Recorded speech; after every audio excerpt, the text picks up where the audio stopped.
Assalamualaikum warahmatullahi wabarakatuh.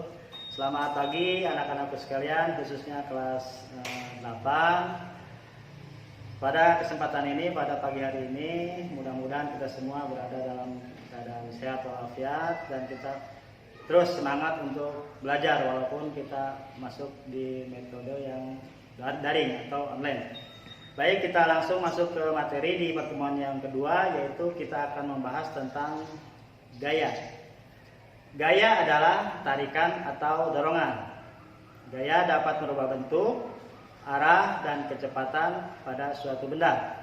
Gaya dapat dibedakan menjadi dua bagian, yaitu yang pertama gaya sentuh dan yang kedua yaitu gaya tak sentuh. Gaya sentuh contohnya yaitu gaya otot dan gaya gesek. Gaya otot adalah gaya yang ditimbulkan oleh koordinasi otot dengan rangka tubuh. Contohnya pada kegiatan atlet memanah. Gaya gesek adalah gaya yang diakibatkan oleh adanya dua buah benda yang saling bergesekan. Sementara gaya tersentuh adalah gaya yang tidak membutuhkan sentuhan langsung dengan benda yang dikenai. Contohnya seperti saat kita mendekatkan ujung magnet dengan sebuah paku besi. Seketika paku besi akan tertarik dan menempel pada ujung magnet tersebut. Itu yang disebut dengan gaya tersentuh. Untuk materi yang ketiga yaitu hukum Newton. Hukum Newton terbagi dari 3 bagian. Yang pertama yaitu hukum Newton 1. Kita lihat pada layar. Hukum Newton 1 yaitu bunyinya jika resultan gaya yang bekerja pada suatu benda dengan 0, maka benda yang mula-mula diam akan tetap diam. Benda yang mula-mula bergerak lurus beraturan akan tetap lurus beraturan dengan kecepatan konstan atau tetap. Rumus hukum Newton 1 yaitu sigma F sama dengan 0, di mana sigma F yaitu resultan gaya itu sama dengan 0 karena kondisinya konstan atau tetap.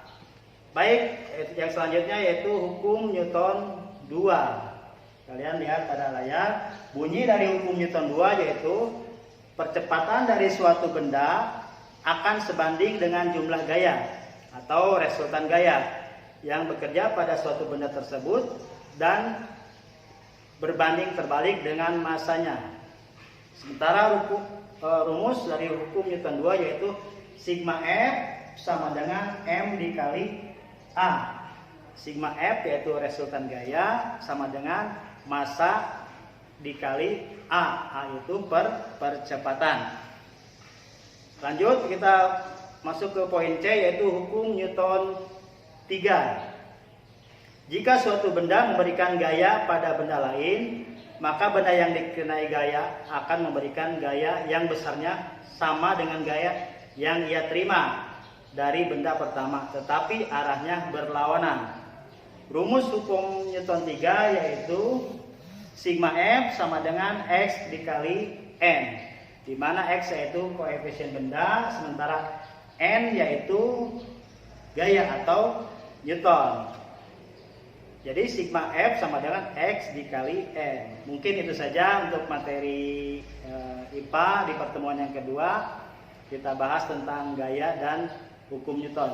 Untuk selanjutnya silakan kalian buka video ini. Bisa berulang-ulang. Dan setelah video selesai, Bapak akan melampirkan tugas atau lembar kerja berbentuk soal yang Bapak foto, Bapak kirim lewat grup WA. Mungkin itu saja, Bapak akhiri. Billahi taufiq wal hidayah. Assalamualaikum warahmatullahi wabarakatuh.